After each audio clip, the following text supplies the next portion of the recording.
Sejam bem-vindos a mais um vídeo. Meu nome é Maurício Baccar, eu sou astrólogo, numerólogo e também terapeuta e vim hoje aqui fazer um vídeo sobre um assunto em que sempre nos meus atendimentos é um assunto que acaba sendo verificado dentro do aspecto astrológico, numerológico, que é justamente a relação com o dinheiro.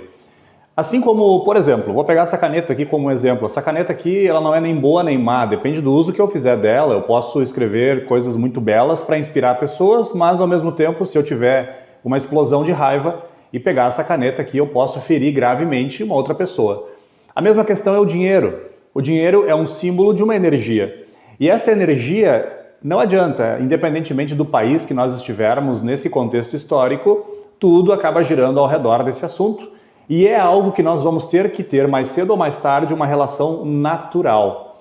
E aí, trazendo a minha experiência como terapeuta, astrólogo, numerólogo, conversando com as pessoas nos últimos anos, eu percebo que são três coisas anteriores a essa questão do dinheiro que devem fluir e estar, digamos assim, no seu devido lugar. Senão, a relação com o dinheiro acaba sendo desarmônica. Ou a pessoa pode cair num sentimento de culpa por ganhar dinheiro, ou a pessoa pode entender que dinheiro é um mal necessário, é algo sujo, é algo do capeta, sei lá. Tem vários elementos que a gente pode herdar aí da sociedade, da família, do aspecto religioso, enfim. Então são três coisas que, ao meu ver, são imprescindíveis que nós temos que ter, como falei, em harmonia, em equilíbrio, para que essa relação com o dinheiro seja natural durante essa encarnação. Porque nós vamos ter que lidar com essa questão, não adianta. Em primeiríssimo lugar, então, o que eu percebo? Eu percebo que a relação com os pais precisa estar resignificada. É claro, muitas vezes a pessoa acaba tendo uma experiência muito desagradável, os pais se separam, ou um dos pais falece, ou até mesmo a pessoa, acaba passando ali por um processo de situação muito desagradável, coisas aqui que eu, claro, não vou entrar muito em detalhes, porque realmente tem histórias muito marcantes e muito intensas, né? Mas, independentemente de como que foi a relação com a família de origem, principalmente com os pais, aí nós vamos ter uma tônica, digamos assim, de como que pode ser a relação com o dinheiro. Então esse é um aspecto imprescindível, nós vamos ter que olhar para a nossa criança interior, nós vamos ter que olhar para a nossa gestação, perceber se não há algum sentimento de rejeição guardado, se não há ali nenhum tipo de culpa, de frustração, algum tipo de ferida interna que parece que nunca cura. Então nós temos que começar pela base, que é justamente de onde nós viemos, que é a relação com os pais. Mesmo que seja uma relação com pais adotivos, mesma coisa, nós temos que olhar para essa questão. Um segundo elemento, então, que é uma consequência disso, que é a confiança nas próprias capacidades. Na medida em que a gente confia nas nossas capacidades, na medida em que a gente tem a humildade de aceitar que nós temos sim virtudes, nós temos habilidades. Isso é um ponto imprescindível, porque muitas vezes a gente tem conhecimento, nós temos capacidades, nós temos habilidades, faculdades humanas, só que a gente não reconhece isso, não aceita e muitas vezes, como falei, acaba não usando isso. Então é importantíssimo essa questão, é importantíssima porque nós temos aí o dinheiro como um símbolo de uma energia que vem, que vai constantemente. Então é um símbolo de uma energia de troca que nós fazemos aqui durante a encarnação. Então se nós não pegamos esses elementos, que são as nossas habilidades, as nossas capacidades, se nós não confiarmos nisso e nós não reconhecermos isso, também a questão financeira, pela minha experiência própria e pela conversa que tenho tido aí, como falei, nos últimos anos, com milhares de pessoas, a questão financeira não flui, se nós não tivermos aí uma relação também adequada com as nossas capacidades internas. E o terceiro elemento, que também é imprescindível, bom, que é reflexo do primeiro e do segundo, o terceiro elemento é que nós vamos ter que entregar as capacidades e os conhecimentos que nós temos para a sociedade.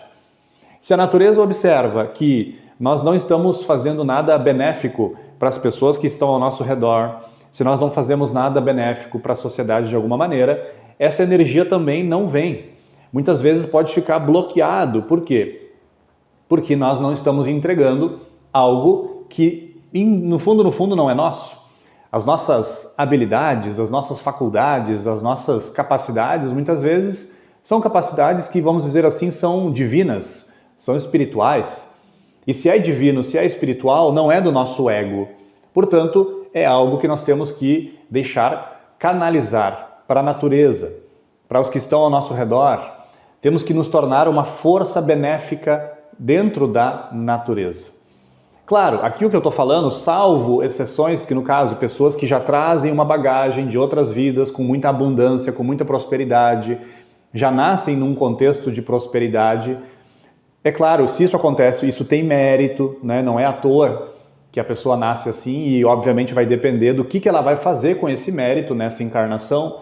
Tem gente que vai canalizar muito bem, tem gente que não vai conseguir canalizar tão bem isso. Mas, tirando isso, como falei, nós temos que ter esses três elementos. Uma resignificação dos pais, confiança nas nossas capacidades e nos tornarmos uma força benéfica dentro da natureza. Uma força benéfica, como falei, que pode ser para os mais próximos, pode ser na sociedade, dentro de uma vocação. Vocação vem de vocatio, ou seja, nós temos um chamado da nossa alma, e esse chamado, muitas vezes, ele nos chama e nós não ouvimos. Nós vamos fazer outra coisa, ou a gente ouve esse chamado e não atende, e aí, consequentemente, essa questão financeira também pode ficar bloqueada. Então, como falei desde o início, essa relação com o dinheiro ela deve ser natural, sem apegos, mas também sem essa questão da indiferença. Há que haver um equilíbrio, uma harmonia, porque querendo ou não, independentemente, claro, se no final da encarnação nós tivermos dívidas financeiras, ou se nós tivermos um patrimônio milionário ou bilionário, isso não vai ser levado junto. Nós vamos sair desse corpo aqui, vamos para uma outra experiência e, claro, depois a gente acaba retornando para uma próxima encarnação com méritos e deméritos relacionados a tudo que trabalhamos nessa encarnação. O que fizemos com o dinheiro, como que nos relacionamos com os bens materiais, como que nos comportamos com as pessoas, a forma como conduzimos a nossa mente, as nossas emoções, se nós vibramos ou na inveja, no ciúmes e no rancor, ou se nós vibramos na admiração, na gratidão, na bondade. Tudo isso é o que vai definir, claro, a vida interior e vai definir também essa próxima experiência que a gente vai ter quando a gente tiver que voltar para uma próxima encarnação.